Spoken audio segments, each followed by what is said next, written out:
ஹல்லேலூயா. சொல்கிறோம் தேவன் நல்லவர் என்று. ஆமென். எல்லா சூழ்நிலைகளும், எல்லா நிறங்கள், எல்லா வேலைகளிலும் அவர் நம்முடைய வாழ்க்கையில் நல்லவராகவே இருக்கிறார். ஆமென், ஆமென். அவரை நமஸ்காரிக்கிற ஜனங்கள், அவரை தொழுது கொள்கிற ஜனங்கள் பாக்கியவான்கள் என்று வேதம் சொல்கிறது. என் கண்பானவர்களை நான் தயவு செய்து கேட்டுக்கொள்கிறேன். நீங்கள் உங்களோட சிறு பிள்ளைகள் இருந்தால் நீங்கள் அவங்களோட மாஸ்டரை அவங்களுக்கு நீங்கள் அணியும்படியாகவும், அதே போல் நான் காண்கிறேன் நீங்கள் அதிக நெருக்கத்தோடு இருக்கிறதையும், நீங்கள் தயவு செய்து மேல் 3வது தட்டில் எங்களதான ஆசனங்கள் போட்டிருக்கிறது. 2வது தட்டில் உள்ளவர்கள் நீங்கள் இறுக்கமாக இருந்தால் மேலே போயிட்டு நீங்கள் அமர்ந்து கொள்ளலாம். உங்களோட பிள்ளைகளை எந்த காரணத்தை கொண்டு வெளியே அனுப்ப வேண்டாம். முடிய வர காட்டி உங்களோட வைத்துக் கொள்ளுங்கள். ஆனபடியால் இந்த காரியத்துக்கு நீங்கள் கீழ்ப்படிங்கள். தேவனுடைய வார்த்தைகளுக்கு இந்த நாட்களில் நாங்கள் பாக்கியம், இந்த நாட்களில் கூட சபையில் நாங்கள் ஆராதனை வைத்து கிடைப்பது கூட பெரிய ஒரு பாக்கியமா இருக்கிறது. ஆமென், ஆமென். நாங்கள் யாவருமாக சேர்ந்து நமஸ்காரம் யாவருமாக சேர்ந்து தேவனை தொழுது கொண்டோம். எல்லா வேலைகளும் எல்லாவற்றிலும் அவரை சோஸ்தரிப்பதே கிறிஸ்து இயேசுக்குள் தேவனுடைய சித்தமாக இருக்கின்ற வேதம் சொல்கிறது. ஆமென். எல்லா வேலைகளும் எல்லா காரியங்களிலும் தேவனை அவரை சோஸ்தரிப்பதே கிறிஸ்து இயேசுக்குள் தேவனுடைய சித்தமாக இருக்கிறது. ஹல்லேலூயா. அது என்னவா இருந்தாலும், என்ன சூழ்நிலையா இருந்தாலும், என்ன பயமா இருந்தாலும் நாங்கள் சோஸ்தரிப்பதே தேவனுக்கு சித்தமாக இருக்கிறது. ஹல்லேலூயா, ஹல்லேலூயா. நீங்கள் யாவருமாக இந்த காரியத்துக்கு செவி கொடுத்து நீங்கள் இதை செவிப்படுத்தி இதை கீழ்ப்படியும்படியாக நான் தயவு செய்து கேட்கிறேன். திரும்பவும் சொல்கிறேன், உங்களோட பிள்ளைகளை ஆராதனை முடியும் வர காட்டி உங்களோட வைத்துக் கொள்ளுங்கள். உங்களோட பிள்ளைகளை வேறு யாரிடம் கொடுக்க வேண்டாம், உங்களிடத்தில் வைத்துக் கொள்ளுங்கள் ஆராதனை முடியும் வரை. இந்த நாளுக்காய் நான் தேவனுக்கு நன்றி செலுத்துகிறேன். உங்கள் மத்தியில் தேவனுடைய வார்த்தைகளை பகிர்ந்து கொடுத்ததான இந்த ஸ்லாக்கியத்துக்காக. என் கண்பான தேவ பிள்ளைகளை வேதம் நமக்கு சொல்கிறது, கிறிஸ்து உடையவன் ஜீவன் உடையவன் என்று. ஆமென். கிறிஸ்து உடையவன் ஜீவனை உடையவன். குமாரன் ஒருவரை விடுதலை ஆக்கினால் அவர் மெய்யாகவே விடுதலை. குமாரன் யாரை மன்னித்தாரோ அவர் மெய்யாகவே அவர் மன்னிக்கப்படுகிறவன். அவரை விசுவாசிக்கிற யாவரும் மெய்யாகவே விடுதலை உள்ள ஜனங்கள். என் கண்பான தேவ பிள்ளைகளே, இந்த சத்தியத்தை பவுலடியார் வெளிப்பாடாக பேசுகிறார். இந்த சத்தியத்தை வெளிப்பாடாக பவுலடியார் பேசுகிறார். ஆவியானவர் பவுலடியாருக்கு மிகவும் அவருடைய வெளிப்பாடை அவருடைய புஸ்தகங்களுக்கு சபைகளில் அவர் எழுதி வைத்திருக்கிறார். இதனால கூட சபையாக எங்களுக்கு அந்த பவுலடிகளாரின் அந்த வெளிப்பாடுகளும், அவர் கர்த்தராகிய இயேசு கிறிஸ்துவை எப்படியாக அவர் பார்க்கிறார், எப்படியாக அவர் ஏற்றுக்கொண்டார், எதற்காக அவர் ஏற்றுக்கொண்டார், அவருடைய நம்பிக்கை என்ன என்பதை அவருடையதான புஸ்தகங்களில் அவர் வெளிப்படுத்தியிருக்கிறார். என் கண்பான தேவ பிள்ளைகளே, நாங்கள் யாவருமாக எடுத்துக்கொள்வோம். எபேசு புஸ்தகத்திலே 3வது அதிகாரத்திலே 8வது வசனம். எபேசு 3வது அதிகாரத்தில் 8வது வசனம்.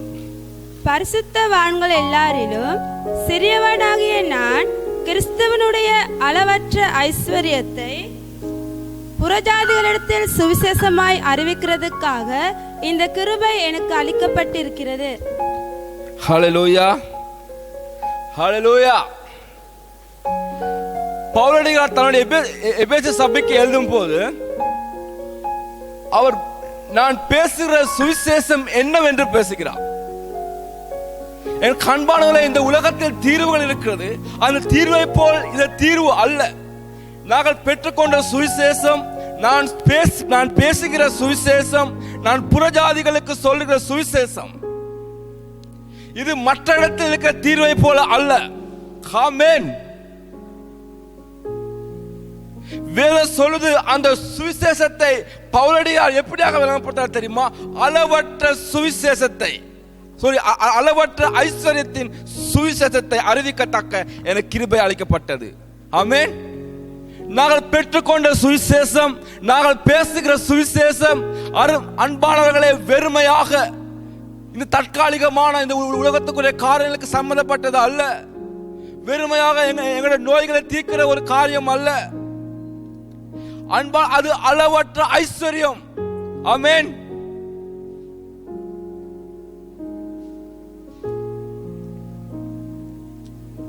என் கண்பான தேவ பிள்ளை, நான் உங்கள் ஆத்மா உங்களுக்கு பேசிக் கொண்டிருக்கிறேன். ஏன்னா சாரீர ரீதியில் சோர்ந்து போயிருக்கலாம், சாரீர ரீதியில் பயந்து போயிருக்கலாம். ஆனா ஆத்மா செழிப்படையும் போது உங்களோட சரீரம் பலன் அடையும். அந்த ஆவியானவர் உங்களோட ஆத்மாவை பலப்படுவார். அந்த உங்களோட ஆத்மா பலன் அடையும் போது, உங்களோட ஆத்மா செழிப்படையும் போது நீங்கள் எல்லாவற்றிலும் செழிப்பா இருப்பீங்க வேதம் சொல்கிறது. நான் உங்களோட ஆத்மாவில் தான் பேச விருப்பம். ஆனப்படியா சரீர ரீதியில் உங்களோட காரியங்களை மறந்து விட்டு உங்களோட ஆத்மாவை நீங்கள் செழிப்படைந்தீர்களானால், இந்த ஆவியானவருடைய இந்த வார்த்தைகளை நீங்கள் உங்களோட ஆத்மாவை நீங்கள் ஏற்றுக்கொள்வீர்களானால், உண்மையாகவே நீங்கள் இதை புரிந்து கொள்வீர்களானால், என் கண்பான தேவ பிள்ளைகளே, இந்த காலங்களில் சபை நாட்களிலும் ஆவியானவருடைய கிரியைகளும் ஆவியானவர் உங்களுக்குள்ளாக செய்ய போற காரியங்களும் உங்களை பாதுகாக்கிற விதத்திலும் நாங்கள் எதை நம்பியிருக்க வேண்டும், நாங்கள் எதை பிடித்துக் கொள்ள வேண்டும் என்று வேதம் நமக்கு கற்பிக்கிறது. நீங்கள் பெற்றுக்கொண்ட சுவிசேஷம், நீங்கள் கேட்ட சுவிசேஷம், அது அளவற்ற ஐஸ்வர்யத்தின் சுவிசேஷம். ஹல்லேலூயா! இது எதுக்குமே சமமான ஒரு சுவிசேஷம், ஒரு காரியம் அல்ல. இதில் இந்த சுவிசேஷத்துக்கு சமனாக எதுவுமே நிகரில்லை அன்பானவர்களே. இந்த உலகத்தில் யாராலும் அவன் எவ்வளவு பெற்றுக் கொண்டாலும், எவ்வளவு காரியங்கள் சம்பாதித்தாலும் அது அவனுக்கு ஜீவன் இல்லை. மத்தேயு புஸ்தகம் சொல்லுது, நீ எவ்வளவு சம்பாதித்தாலும் அது அவனுக்கு ஜீவனா இருக்காது என்று. நாங்கள் பெற்றுக்கொண்டது என்ன என்று கேட்டால் நாங்கள் சொல்லுவோம், நாங்கள் ரட்சிக்கப்பட்டோம் என்பதை. உண்மைதான், நன்மை, ரட்சிக்கப்பட்டது உண்மை. நாங்கள் எதை பெற்றுக்கொண்டோம்? அளவற்ற ஐஸ்வர்யத்தை நாங்கள் பெற்றுக்கொண்டோம். ஹல்லேலூயா! ஆனா எங்களோட கவலைகள் எல்லாம் பூமிக்குரிய கவலைகளாக இருக்கிறது. ஆனால் நாங்கள் பெற்றுக்கொண்டதோ அளவற்ற ஐஸ்வர்யத்தை. எங்களோட துக்கம் எல்லாம் இந்த பூமிக்குரியதாக இருக்கிறது. ஆனாலும் கூட எங்களால் அளவற்ற ஐஸ்வர்யத்தை பெற்றுக்கொண்டோம் ஏற்கனவே. இனிமேல் நாங்கள் சம்பாதிக்கிறதும், இனிமேல் நாங்கள் பெறப்போகிறது எல்லாமே இதுக்கு கீழாகத்தான் இருக்கிறது. ஆமென். நீங்கள் அளவற்ற ஐஸ்வர்யத்தை பெற்றீர்கள். நாங்கள் பெற்றுக்கொண்ட ரட்சிப்பு, நாங்கள் பேசுகிறதான சுவிசேஷம் வெறுமையான ஒரு சுவிசேஷம் அல்ல.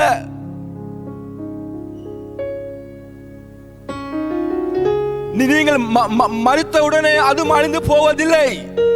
அது நித்திய ஜீவன் அன்பானவர்களே. அது சதா காலியம் உள்ளது. எங்களோட சுவிசேஷம் தாவகாலிக்க இருக்கிற இந்த பூமிக்குள்ளான காலங்களோடு ஒப்பிட வேண்டாம். அது சதா காலிக்க முடியாது. அது சதா காலிகமான ஒரு அளவற்ற ஐஸ்வர்யத்தையே நாங்கள் சுவிசேஷமாய் பெற்றுக்கொண்டோம் என்று பவுல் சொல்கிறார். அப்புறம் உங்களோட கவலை எதை குறிக்கிறதா இருக்கிறது? உங்களோட துக்கம் எதை குறிக்கிறதா இருக்கிறது? உங்களோட யோசனை எதை குறிக்கிறதா இருக்கிறது? ஏற்கனவே நான் பெற்றதை இந்த உலகம் பெறவில்லை அன்பானவர்களே. நாங்கள் வாசிப்போம் கொலேசியர் 1:27 முதலாவது அதிகாரம் 27வது வசனத்தை. கொலேசியர் பவுலுடைய இந்த சுவிசேஷத்தை என்னவென்று பேசுகிறார் பாருங்க. புறஜாதிகளுக்குள்ளே விளங்கிய இந்த ரகசியத்தில் உள்ள மகிமையின் ஐஸ்வர்யம் இன்னதென்று தேவன் தம்முடைய பரிசுத்தவான்களுக்கு தெரியப்படுத்த சித்தமானார். கிறிஸ்துவானவர் மகிமை நம்பிக்கையாக உங்களுக்குள் இருப்பதே அந்த ரகசியம். ஹல்லேலூயா! நீங்க எல்லாரும் என்ன செவி கொடுங்க, எனக்கு செவி கொடுங்க. பவுல் பேசுகிறார், எனக்கு அளிக்கப்பட்டதான ஒரு கிருபை இருக்கிறது. நான் ஒரு ரகசியத்தை பேச போகிறேன். எதை பேசுகிறார் தெரியுமா?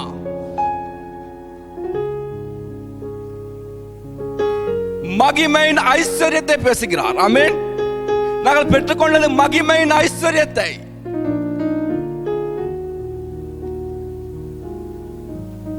அன்பானது, பூமியில் நாங்கள் பெறுறதான எல்லா மகிமையும் எல்லா புகழும் அது காலது மாறி போகும்.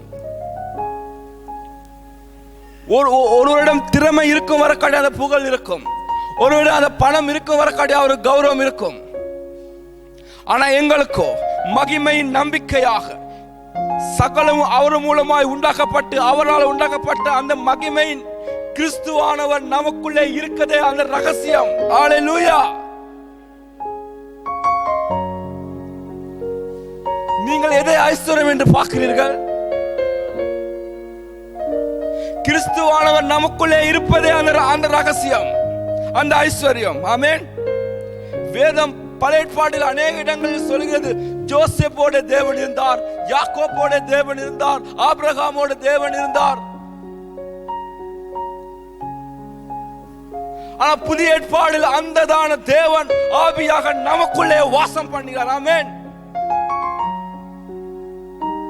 பழைய ஏற்பாட்டின் பரிசுத்தவான்களோடு இருந்த தேவன் இன்னைக்கு நமக்குள்ளே வாசம் பண்ணுகிறார். ஹalleluya.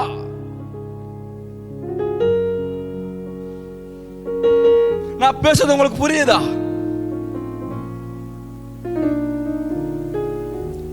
யாக்கோபோடு ஜோசேப்போட தேவன் இருந்தார். அவரோட அவர் இருந்தார். அவர் செய்வதெல்லாம் வாய்த்தது. அவரோட இருந்தார். அவரோட இருந்தது எல்லாமே வாய்க்குமானால் அவர் நமக்குள்ளே இருக்கும் போது, ஹalleluya, ஹalleluya. நான் உங்களோட ஆத்மாவுக்கு பேசுறேங்க. உங்களோட துக்கம் உங்களோட நோயை குறித்ததாக இருக்கக்கூடாது, உங்களோட பிரச்சனை குறித்ததாக இருக்கக்கூடாது. நீங்கள் அளவற்ற ஐஸ்வர்யத்தை பெற்றுக் கொண்டீர்கள் அன்பானவர்களே.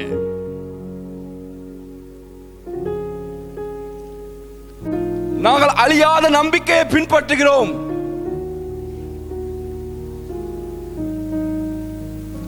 ஆனா எங்களோட துக்கம் அழிந்து போற காரியங்களை குறித்தானால் யோசிச்சு பாருங்க, எவ்வளவு நாங்கள் மதிக்கேடனா இருப்போம்.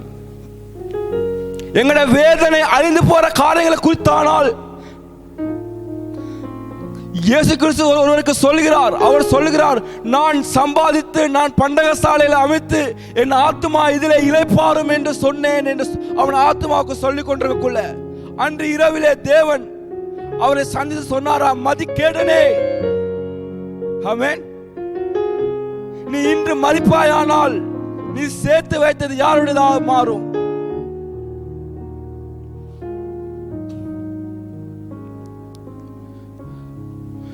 பூமிக்குரிய ஆவிக்குரிய சகலவற்றையும் உங்களை கொடுக்கும்படியாகவே அதை நான் சொன்னேன். கிறிஸ்துவுடையவன், ஜீவனுடையவன். ஹalleluya.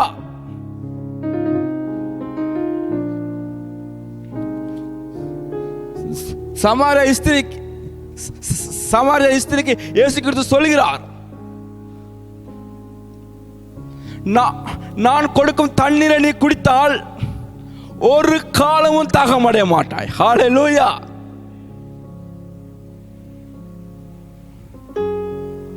இந்த பூமிக்குரிய தண்ணீர் திரும்பவும் தாகம் எடுக்கும் போது ஏற்படும் மறுவ தேவைப்படும்.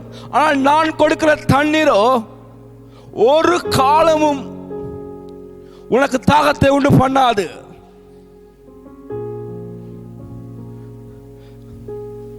யோவான் 7ஆம் அதிகாரத்தில் சொல்கிறார் இயேசு கிறிஸ்து, நானே ஜீவ அப்பம், அதை புசிக்கிறவன் ஒரு காலம் பசி அடைய மாட்டான். ஆமென், ஆமென். என் கண்பான முதலாவது நாங்கள் அளவற்ற ஐஸ்வர்யத்தை பெற்றுக் கொண்டோம். இதுக்கு எதுக்கு சமப்படுத்தாது உங்களோட வாழ்க்கையில? ஹalleluya. எதுக்குமே சமப்படுத்தாதீங்க. நீங்கள் இனிமேல பெற்றதும் இனிமேல பெறப்போறது ஒன்றுமே அதுக்கு சமனானது அல்ல. அதை சமப்படுத்தாதீங்க.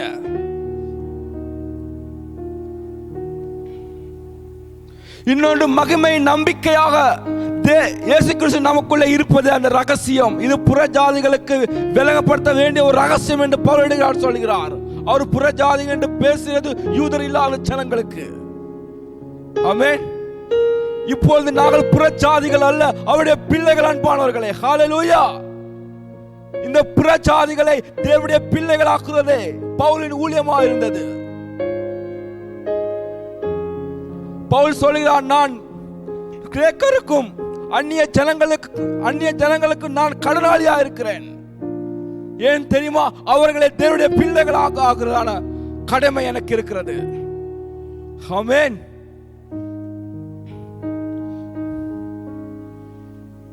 எனக்கு அன்பான தேவ பிள்ளைகளே, நீங்கள் அளவற்ற ஐஸ்வர்யத்தை பெற்றுக் கொண்டீர்கள். இது ஆங்கில மொழியில் சொல்லுகிறது அழிவில்லாத ஐஸ்வர்யத்தை பெற்றுக் கொண்டீர்கள் என்று. என்றுமே அழியாத ஐஸ்வர்யத்தை பெற்றுக் கொண்டோம் என்று சொல்கிறது. அப்போ உங்களோட கவலை யாரை குறித்தா இருக்கிறது? உங்களோட துக்கம் எதை குறித்தா இருக்கிறது அன்பானவர்களே? உங்களோட வாஞ்சை யாரை குறித்தா இருக்கிறது? நான் சொன்னேன், பவுலுடைய ஆவியானவர் வெளிப்படுத்திய காரியங்கள் அவர் புறச்சாதிகளை பற்றி பேசும் போது இதை விலகிக் கொள்ளாமல் ஒருவர் சபையில் இருப்பே ஆனால் அன்பான நீ ஒரு மதிக்கடனா இருப்பாய். தேவன் உனக்காக பூமியில வைத்திருக்கிற காரியத்தையும் பெற்றுக் கொள்ள மாட்டாய். உனக்காக அவர் வைத்திருக்கிற உன்னதங்களை காரியங்களை விலகிக் கொள்ள மாட்டாய்.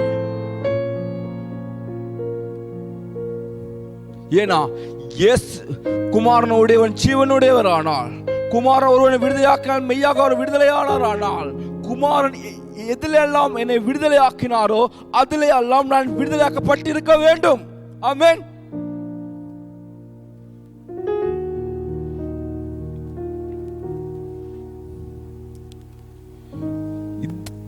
இதை அறியாமல் நாங்கள் இருக்கிற வர காட்டியும் என் காண்பானவர்களே, சாத்தான் பெரிய ஆளாக நம்ம வாழ்க்கையில் தென்படுவார். உலக சூழ்நிலைகள் பெரிதாக எங்களுக்கு தென்படும்.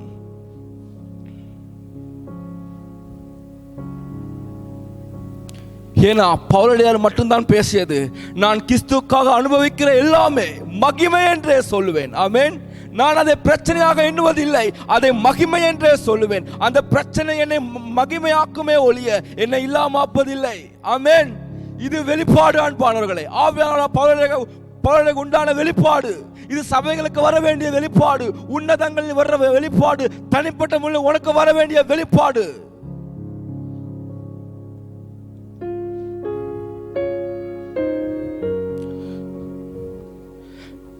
வெளிப்பாடு பற்றி பேசுகிறோம், அது மட்டுமில்லை, அந்த வெளிப்பாடுகள் நாங்கள் வாழ வேண்டும். ஆமென். வேதம் அங்கிருக்காத ஒரு வெளிப்பாடு அது ஆவியானவரால் உண்டானது அல்ல, அது மனுஷ ஞானத்தில் உண்டானது. ஹல்லேலூயா. எனக்கு அன்பான தேவ பிள்ளைகளே, உங்களுக்கு சந்தோஷம் இல்லையா? உங்களுக்கு மகிழ்ச்சி இல்லையா? நீங்கள் ஒரு அளவற்ற ஐஸ்வர்யத்தை ஏற்கனவே பெற்றுக்கொண்டீர்கள் என்று, மகிமையின் ஐஸ்வர்யத்தை பெற்றுக்கொண்டீர்கள் என்று. உங்களோட சரங்கள் இருக்கிற சில நோய்கள் நிமித்தமாக நீ வாட்டி இருக்கலாம். உலக சூழ்நிலை கண்டு பயந்து இருக்கலாம். என் அன்பான தேவ பிள்ளைகளே, இன்னைக்கு அநேகருக்கு இல்லாத ஒன்று தான் உணர்வு. காலத்தை குறித்த உணர்வு இல்லை. நோவா காலத்தில் இருந்த பெரிய பாவம் என்னன்னு கேட்டா ஜலப்பிரளயம் வரும் வரை உணராமல் இருந்தார்கள். ஆமென். ஜலப்பிரளயம் வரும் வரை உணர்ந்தார்கள், கிட்ட வரும் வரை உணர்ந்தார்கள். ஒரு பேழை இருக்கிறதே, அந்த பேழைக்குள் பாதுகாப்பு இருக்கிறது என்பதை உணர்ந்தார்கள். நோவா காலத்திலே அழிவு இருக்கிறது போலவே மனுஷகுமார நாட்களே அழிவு இருக்கும். ஆனால் அதே போல் நோவான காலத்தில் பேழை இருக்கிறது போலவே மனுஷகுமார காலத்தில் ஒரு தீர்வு இருக்கிறது. ஆமென். ஆமென். நோவாவின் காலத்தில் அழிவு இருந்தது போலவே மனுஷகுமார நாட்களில் அழிவு இருக்கும். நோவாவின் காலத்தில் பேழை இருந்தது போலவே மனுஷகுமாரின் நாட்களில் ஆவியானவர் யாருக்குள்ள வாசம் பண்ணுகிறாரோ, ஜீவன் யாருக்குள்ள இருக்கிறாரோ, நீங்க அந்த பேழைக்குள்ள இருக்கிறீங்க என்று சமன். ஆமென்.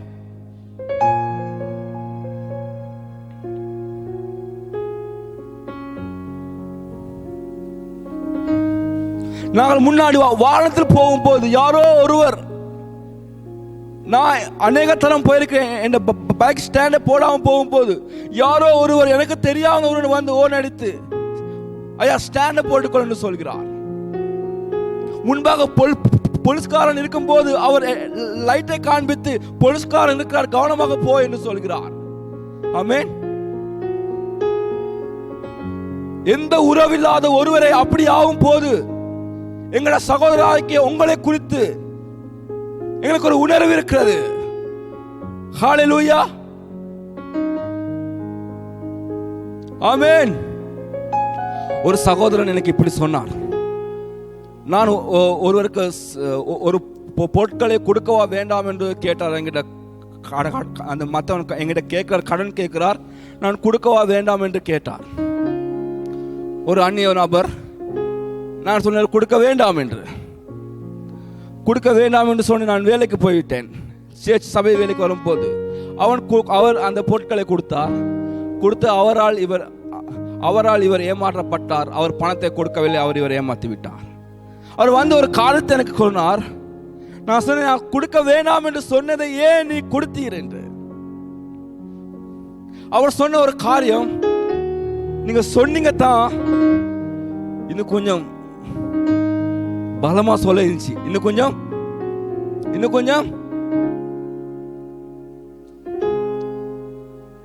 அடிச்சு சரி சொல்ல இருந்துச்சுன்னா என்ன சொன்னாரு, என்ன கண்ணத்துல அடிச்சு சரி சொல்ல இருந்துச்சு, செய்ய வேண்டாம் என்று.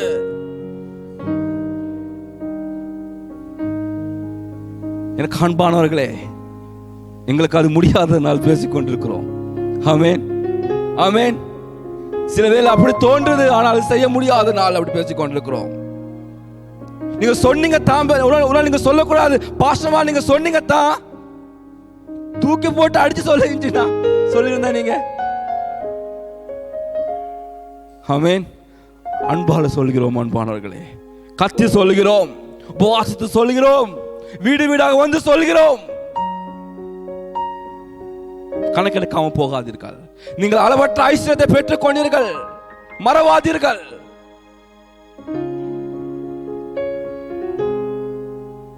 இனிமேல் நீங்கள் பெற்றது ஐஸ்வர்யம் நினைக்காதீங்க, ஏற்கனவே நீங்கள் பெற்றது ஐஸ்வர்யம். ஆமென்.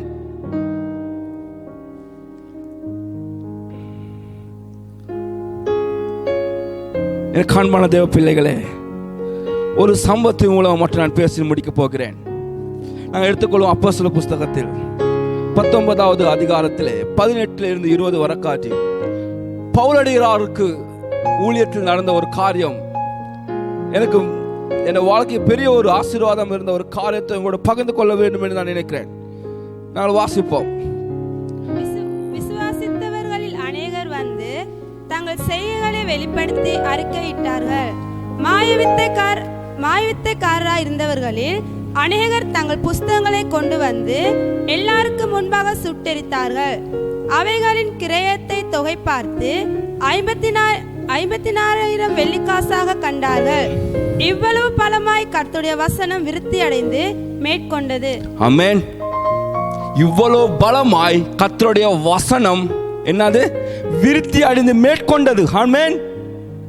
இவ்வளவு பலமாய் விருத்தி அடைந்து மேற்கொண்டது. எதை மேற்கொண்டது என்றால் தெரியுமா? வேதம் சொல்கிறது 17 இந்த பவுலடிகளார் எபேசு பட்டணத்துக்கு சென்று அங்க 3-4 வருஷம் தங்கி அங்க சுவிசேஷத்தை சொல்லிக் கொண்டிருக்கிறார். சுவிசேஷத்தை கேட்ட அநேகர், அன்பான வேதம் சொல்லுது, அநேக யூதர்கள் ரட்சிக்கப்பட்டார்கள். அதே போல அந்த நாட்களில் இருந்த 19 வசனம் சொல்கிறது, மாயவித்தக்காரர்களில் அநேகர் தங்கள் புஸ்தகங்களை கொண்டு வந்து எரித்தார்கள். ஆமென், ஆமென். சுவிசேஷத்தை கேட்டவங்களுடையதான கிரியை என்ன தெரியுமா? நீங்க வாசிங்க 18வது வசனத்தை திரும்ப வாசிங்க. இதை விசுவாசித்தவங்களின் கிரியை ஒன்று இருக்கிறது அன்பானவர்களே. விசுவாசித்தவர்கள் அநேகர் வந்து தங்கள் செய்கைகளை வெளிப்படுத்தி அறிக்கையிட்டார்கள். ஆமென். விசுவாசித்தவர்கள் தங்களுடைய செய்கைகளை காட்டினார்கள். ஆமென். விசுவாசிக்கிறவர்கள் தங்களுடைய செய்கைகளை காட்ட வேண்டும். ஆமென். விசுவாசிக்கிறவர்கள் தங்களுடைய வாழ்க்கையில் காட்ட வேண்டும். அன்று மந்திரவாதிகள் அநேகர் இயேசு கிறிஸ்துவை ஏற்றுக்கொண்டு செய்கைகளை காட்டினார்கள். அது என்ன செய்கைகள் தெரியுமா? அநேகர் வந்து மந்திரவாதிகளுக்கான புஸ்தகங்களை கொண்டு வந்து எரித்தார்கள். எரித்து அதில் தொகை பார்த்தார்கள். அந்த தொகை எவ்வளவாம்?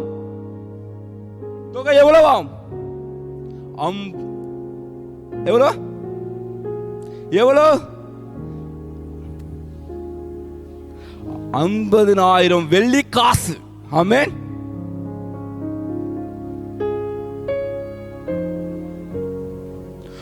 முப்பது வெள்ளி காசுக்கு தான் இயேசு கிறிஸ்து யூதாஸ் காட்டி கொடுத்தார். ஆமென், ஆமென். அந்த 30 வெள்ளி காசை திரும்பவும் யூதாஸ் காரியத்தை போயிட்டு ஆசாரியனுக்கு கொடுக்கும் போது ஆசாரியன் அந்த பணத்துல ஒரு பெரிய காணியே வாங்கினான். ஆமென் ஆமென். அந்த இடத்துக்கு ரத்த நிலம் என்று பேரும் வைத்தார்கள். 30 காசுக்கு காணி ஒன்றே, பெரிய காணி ஒன்றே வாங்கினார்கள். மத்தேயு 17வது அதிகாரத்தில் 24வது வசனத்தில் ஒரு பிரச்சனை வருது. இயேசு கிறிஸ்து அந்த ரோம ராஜ்யத்துக்கு வரி செலுத்துவதில்லை என்று. அப்பொழுது இயேசு கிறிஸ்து சொல்லுகிறார் பேதுருக்கு, நீ போயிட்டு ஒரு மீனை பிடித்து, துணில் போட ஒரு மீனை பிடி. அந்த மீன் வாயில என்ன இருக்குமா? ஒரு வெள்ளி காசு இருக்கும். ஆமென். அந்த வெள்ளி காசு எனக்கும் உனக்கும் வரி கட்டு. ஆமென். ஒரு வெள்ளி காசுல 2 பேருக்கு வரி செலுத்த முடியும். ஹல்லேலூயா. இப்ப நான் பேசுறது 50,000 வெள்ளி காசு. ஆமென். அளவற்ற ஐஸ்வர்யத்தை கண்ட உடனே ஆமென் தங்களதான ஏமாற்றத்திலிருந்து வெளியே வந்தார்கள். ஆமென். தங்கள் தேவனுக்கு விரோதமாக இந்த மந்திரவாதி இருக்கணும் என்று செய்து நாங்கள் ரட்சிக்கப்பட்டோம் என்று சேர்ந்து அந்த புஸ்தகங்களை எடுத்துக்கொண்டு போகவில்லை. அது யாருக்கும் விற்கவில்லை. அதை எரித்தார்கள் அன்பானவர்களே. ஆமென். ரட்சிக்கப்பட்ட முன்பாக வர வேண்டியதான பிரதான தெரியுமா? எங்களிடம் லாபமா இருக்கிற எல்லாமே, தேவனுக்கு விரோதமாக இருக்கிற எல்லாமே கிறிஸ்துவோட கூட மறிக்க வேண்டும். ஆமென். கிறிஸ்துவோட கூட மறித்த பின்பாக நாங்கள் அவருடைய மகிமையாக அவர் எழும்பினது போலவே நாங்களும் எழும்புவோம். இதை நாங்கள் விசுவாசிக்க வேண்டும். அவர் உயிரோடு எழும்பும் போது அவருடைய சரீரத்தில் ஒரு காயம் இருக்கவில்லை, தழும்புகள் இருந்தது, காயங்கள் இருக்கவில்லை. ஆமென். 3 நாட்களுக்குள்ளாக அவருடைய காயங்கள் எல்லாமே சுகமடைந்தது. ஆமென். பாவத்தோடு மரித்த இயேசு கிறிஸ்து பாவத்தோடு எழும்பவில்லை போலவே. அன்பான எவ்வளவு பெருமதியான, கோடி கணக்கில் பெருமதியானது. நான் பேசுறவங்களுக்கு விளங்குறதா? திரும்பவும் சொல்லுகிறேன், உங்க எல்லாருக்கும் ஆத்மாவுக்கு பேசுகிறேன் என்று. நீங்க நினைக்கிறதான ஐஸ்வர்யம் ஐஸ்வர்யம் இல்ல. ஆமென். தேவன் உங்க மூலமாய் உண்டாக்குறதும் உன் மூலமாய் செய்யறது தான் ஐஸ்வர்யம். தாசன் ஒரு வார்த்தையை சொல்கிறார், தேவனை பயன்படுத்தி நாங்கள் பெற்றுக்கொள்வது ஆசீர்வாதம் அல்ல, தேவன் எங்களை பயன்படுத்தி செய்கிறாரோ அதுதான் ஆசீர்வாதம். ஆமென். உங்களோட வாழ்க்கையில் எது பெருமதியா இருக்கீங்க? அந்த ஏமாற்ற குணம், இன்னும் அந்த தொழில், இன்னும் அந்த பழக்கங்கள், இன்னும் அந்த ரகசிய காரியங்கள். நான் ரகசியம் என்று பேசுவது உங்களுக்கும் எனக்கும் தான். தேவனுக்கு முன்பாக இது ரகசியம் இல்லை என்று புரியுதா? 50,000 வெள்ளி காசையும் ஒப்புக்கொடுத்து இயேசு கிறிஸ்துவை ஏற்றுக்கொண்டார்கள். இதைத்தான் பலமாய் தேவ வார்த்தை பலமாய் விருத்தி அடைந்து மேற்கொண்டது. அந்த வார்த்தைகள் உங்களோட வாழ்க்கையில விருத்தி அடையும் போது எல்லாவற்றையும் மேற்கொள்ள முடியும். ஆமென். கைகளை தட்டி தேவனை மகிமைப்படுத்துவோம். யாருமாய் கைகளை தட்டுவோம். தேவனுடைய வார்த்தைகள் உன்னில் விருத்தி அடையும் போது, பலமாய் விருத்தி அடையும் போது நீ உலகத்திற்கு எல்லாவற்றையும் மேற்கொள்வாய். வேதம் இது நான் சொல்றதுல பவுல் அடிகிறாள். இந்த வேதம் நமக்கு கற்பிக்கிறது பலமாய் தேவனுடைய வார்த்தை விருத்தி அடைந்து மேற்கொண்டது. ஹல்லேலூயா. என் அன்பு சகோதரனே, அம்மா அப்பா யாருக்கும் சொல்லுகிறேன், தேவனுடைய வார்த்தையில் நீங்கள் விருத்தி அடைந்தால் எல்லாவற்றையும் மேற்கொள்வீர்கள்.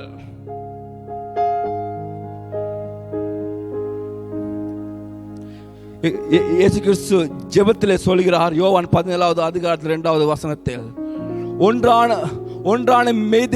தேவனாகிய உம்மையும் நீர் நிப்பிரவரையும் விசுவாசிப்பதே நித்திய ஜீவனை ஒழிய வேறு எதுவுமே நித்திய ஜீவன் அல்ல.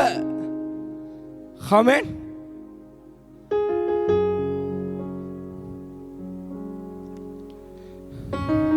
என் அன்பான தேவ பிள்ளைகளே, காலம் பொல்லாங்கா இருக்கிறது, காலம் வித்தியாசமா இருக்கிறது. நோவாவின் காலத்தில் நடந்த ஒரு சம்பவம் தான். தேவ புத்திரர்கள் மனுஷ குமாரத்தின் மேல் பிரியம் வைத்து திருமணம் பண்ணி கொண்டார்கள். ஹல்லேலூயா. பெண் எடுத்தும் பெண் கொடுத்தும் என்றதான காரியத்துக்கு என்ன சம்மதம்னா, அவங்க பெண் எடுத்தது பெண் கொடுத்தது யாரோட என்றால் தேவ புத்திரர்கள் மனுஷ புத்திரரோடு. தேவ புத்திரம் நான் பேசுறது சேமின் பரம்பரையை. மனுஷ குமாரத்துக்கு நான் பேசுவது காயின் பரம்பரையை. ஆமென். தேவன் சேத்தை பிரித்தெடுத்து அவரை தொழுது கொள்ளும்படியாக பிரித்தெடுத்தும் தேவ புத்திரர்கள் மனுஷ புத்திரர்களை தேவ புத்திரராக ஆக்குவதே தேவ புத்திரன் கடமை ஒழிய தேவ புத்திரர்கள் மனுஷ புத்திரராக மாறக்கூடாது. அன்பானவர்களே, நான் பேசுறது உங்களுக்கு விளங்குதா? நீ மனுஷனா பெருசு தேவனா பெருசு? சொல்லுங்களேன், யார் பெரியவர், மனுஷனா தேவனா? உங்களோட ஸ்தானத்தில் நீங்க இறங்கி வர்றீங்க. ஹல்லேலூயா. இவர்களை தேவபுத்திரராக மாற்றுவதை நம்முடைய கடமை ஒழிய நாம இறங்கி இந்த உலகத்தோட பழகி போறது அல்ல.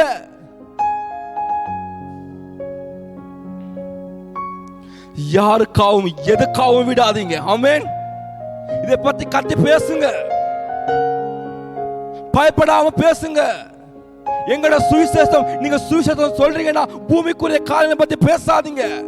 ஆமென். அதோடு சேர்ந்து சதா காலமாய் பேசுங்க. ஏத்தனமா எங்கட சுவிசேஷம் பூமிக்குரிய காரியங்களுக்கு சம்பந்தப்பட்டது மட்டும் அல்ல, அது சதா காலிகமானது. நோய் சுகமாக்கலாம், திரும்பவும் நோய் வரலாம். ஆமென். அவரை பெற்றுக்கொண்டவருக்கு ஒரு காலம் தாக முடியாது என்று சொல்கிறது. ஆமென். ஆமென். அவர்கிட்ட இருந்து ஆசீர்வாதத்தை அல்ல நீங்க பெற்றுக்கொள்ளணும், அவரையே பெற்றுக்கொள்ள வேண்டும். ஹல்லேலூயா. என் கண்பான தேவ பிள்ளைகளே, நான் கத்தி சொல்லுகிறேன், அவரே மெய்யான கர்த்தர், அவரே மெய்யான கிறிஸ்து. அவரை அறிவதே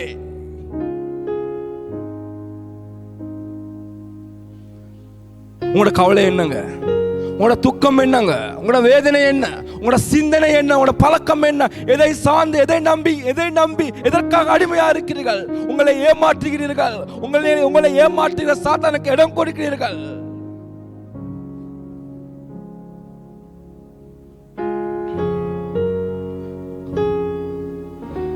மார்த்தாள் கேட்கிறாள் இயேசுவிடம், இந்த மரியாள் ஒரு வேலையும் செய்ய மாட்டேங்கிறார், உம்முடைய பாதத்திலே இருக்கிறார் என்றார். ஆமென். ஒரு வேலையும் செய்ய மாட்டேங்கிறார், உம்முடைய பாதத்திலே இருக்கிறார் என்றார். இயேசு கிறிஸ்து சொல்கிறார் மார்த்தாளுக்கு, இவளோ இதை தெரிந்து கொண்டார், தன்னிடத்தில் விடுபடாத பங்கை தெரிந்து கொண்டார். ஆமென். ஆமென்.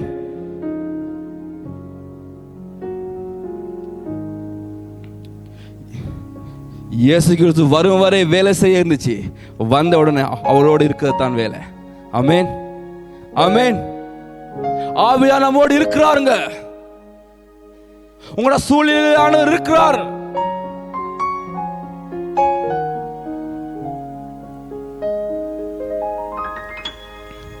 என் கண்பான தேவ பிள்ளைகளே, என் கண்பான தேவ பிள்ளைகளே, 50,000 வெள்ளி காசுக்கு காசாக இருந்தது அவளை எரித்தது.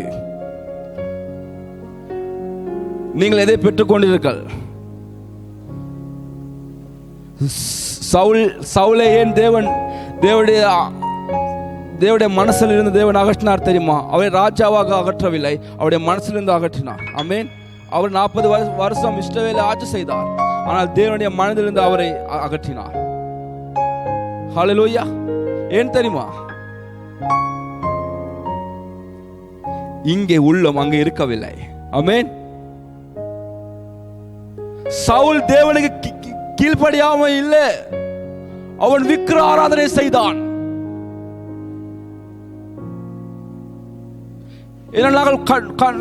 நாங்கள் போன ஞாயிற்றுக்கிழமை நாங்கள் படித்தோம், பொருள் ஆசை விக்கிர ஆராதனைக்கு சமனா இருக்கிறது என்பதை. ஆமென். பொருள் ஆசை தேவன் இடத்தை அது எடுக்கும். அன்பானவர்களே, நீங்கள் ஏற்கனவே அளவற்ற ஐஸ்வர்யத்தை பெற்றீர்கள். என் கண்பான தேவ பிள்ளைகளே, என் கண்பான தேவ ஜனமே, இந்த கடைசி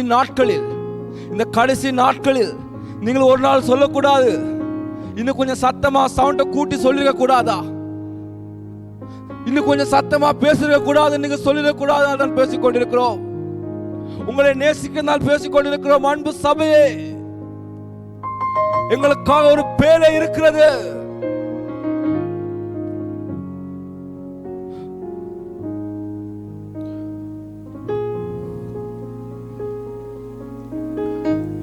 எதற்காக கவலைப்பட்டு கொண்டிருக்கிறீர்கள்?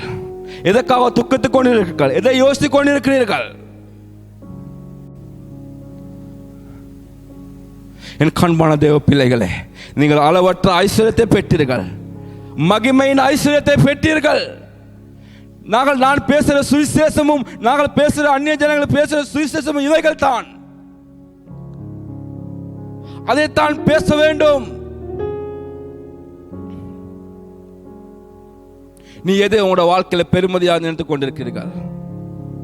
எதை உங்களோட வாழ்க்கையில பெருமதியாக நினைக்கிறீர்கள்?